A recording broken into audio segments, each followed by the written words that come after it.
Pinaigting ng TikTok at ng Department of Migrant Workers ang kampanya laban sa illegal online recruiters na ginagamit ang sikat na social media app para makapanloko. Ngayong taon kasi umabot na sa libo-libo ang na-takedown ng TikTok post na may kinalaman sa recruitment scams. Alamin kung paano hindi mabibiktima ng illegal online recruiters at traffickers sa balitang A to Z ni Naomi Almojano. 7 taong naging OFW si Beverly A sa Dubai at Kuwait. Sa ilang beses na pangingibang bansa, muntik na siyang madali ng scammers o illegal recruiters. Minsan na siyang tinangkang singilin ng isang online agency ng 8,000 piso para sa tourist visa sa halip na working visa. Sa mga papers pa lang po, through online, nakikita ko na po na scam siya or fake po siya.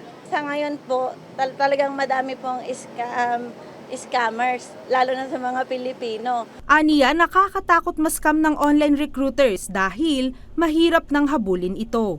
Kaya ang Department of Migrant Workers at online platform na TikTok pumirma ng kasunduan laban sa online illegal recruitment at trafficking. We don't allow attempts to defraud or scam members of our community. That's in violation of our community guidelines. We ban accounts that have severe violations or repeated violations. Kapartner natin yung platform na posibleng dun sila pumunta at mag-alok ng illegal na trabaho. These will be leads for law enforcement to track them down and file the possible cases.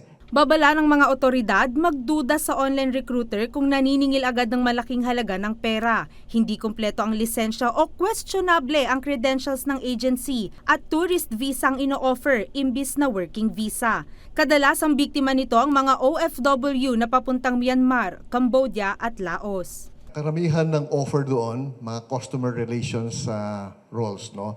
At hindi sila dumadaan sa DMW in the sense na they do not required to be given with OEC.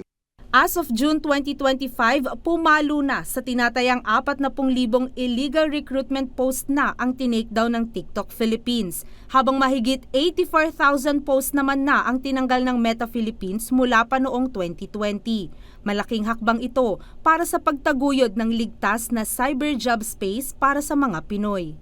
Para sa Balitang A to Z, Naomi Almojano.